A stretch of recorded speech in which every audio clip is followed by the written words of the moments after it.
Un saludo a todos, muy especial. Continuamos con nuestro tema de geografía, sobre la Tierra. Vamos primero a hacer un pequeño recorder y un repaso de lo que habíamos visto anteriormente. Y una primera pregunta que nos hacíamos: ¿qué hace posible que haya vida en la Tierra? Entonces, acordémonos que hay tres elementos que son bien importantes, que son una temperatura moderada, la atmósfera y agua en la superficie. Entonces, esta temperatura moderada permite que nosotros no estemos ni muy cerca al Sol ni muy lejos al Sol, que haya unas condiciones climáticas aptas para la vida.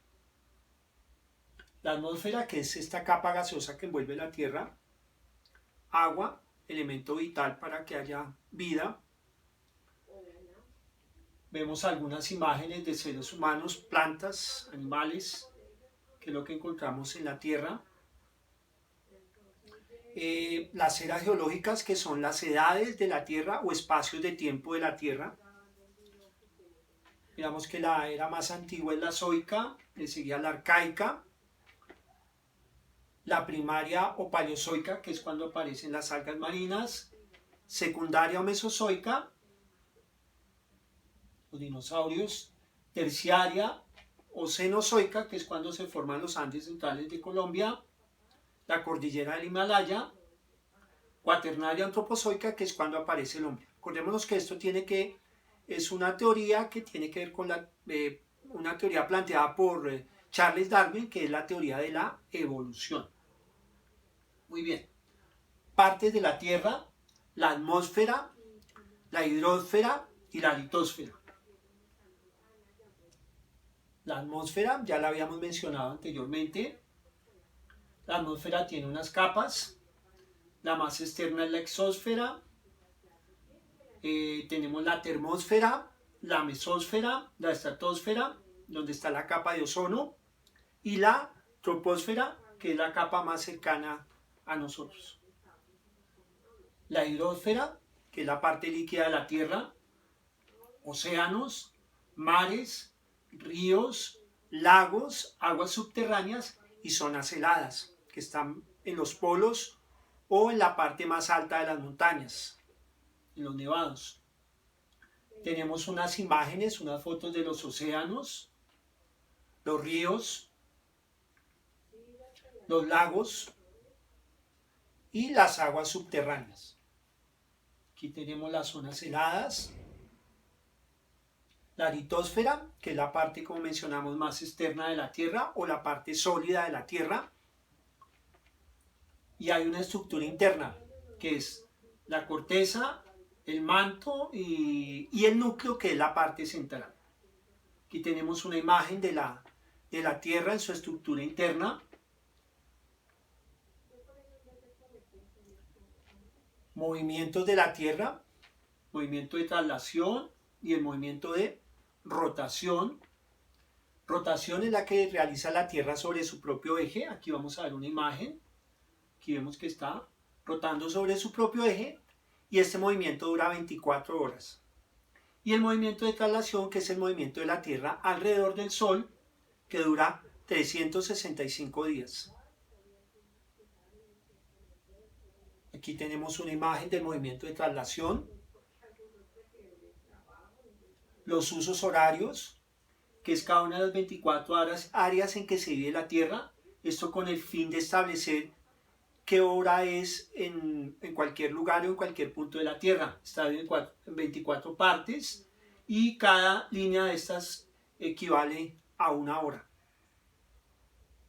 Muy bien, entonces el tema de hoy tiene que ver con las formas del relieve. ¿Qué es el relieve? Vamos a definir primero qué es el relieve. El relieve son las diferentes formas que posee la corteza terrestre o litosfera en su superficie. La Tierra en su superficie tiene diferentes formas. Esas formas las vamos a ver a partir del siguiente dibujo. Entonces, tenemos los nevados, que es una elevación de tierra que en su parte superior, su parte más alta, tiene nieve permanente o nieves perpetuas, que debido a las condiciones climáticas de los últimos años, debido al deterioro de la capa de ozono, muchos nevados han perdido gran cantidad de nieve y prácticamente están quedando sin este elemento. Tenemos las cordilleras, que es una cadena de montañas. Tenemos una cima, que es una elevación de tierra, pero que no es tan alta. Tenemos la falda, que es la parte intermedia de la montaña.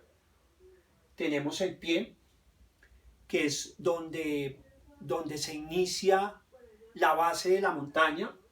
Una llanura, que es una extensión de tierra. Tenemos la meseta. La meseta es una elevación de tierra, es una montaña que en su parte superior es plana. Bogotá está ubicada en una meseta. O sea, Bogotá es una montaña que está a 2.600 metros sobre el nivel del mar.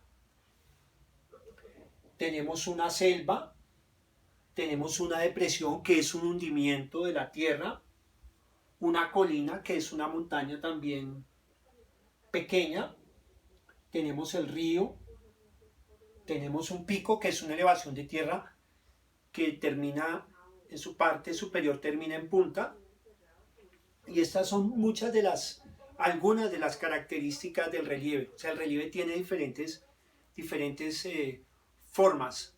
En el caso de Colombia predominan las zonas montañosas. Tenemos las tres cordilleras, la cordillera central, la oriental y la occidental. Tenemos también llanuras, el caso de la Orinoquía, la Amazonía también, hay una parte que es plana, también hay una parte que es selvática.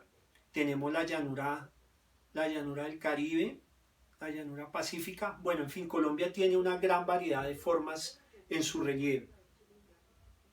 De acuerdo a los geólogos o a las personas que han estudiado la estructura, las diferentes formas de la Tierra, inicialmente la Tierra estaba constituida, o inicialmente en sus orígenes estaban unidos todos los continentes. Esta unión de todos los continentes es lo que se conoce como la Pangea. Pan es todo, Gea es tierra. Entonces, si lo traducimos literalmente sería la unión de toda la Tierra. Vamos a ver este dibujo que tiene que ver con la Pangea. Entonces, a la parte norte de la Pangea, los que estudiaron el tema le dieron el nombre de Eurasia. Aquí tenemos Norteamérica, aquí tenemos Suramérica, África, India, el Antártico y Australia. ¿Qué era lo que ellos decían? Que inicialmente la Tierra estaba unida y que hubo unos movimientos muy fuertes, muy bruscos, muy profundos, que hicieron que toda esta masa de tierra se fuera desprendiendo poco a poco hasta formar lo que hoy en día son los continentes.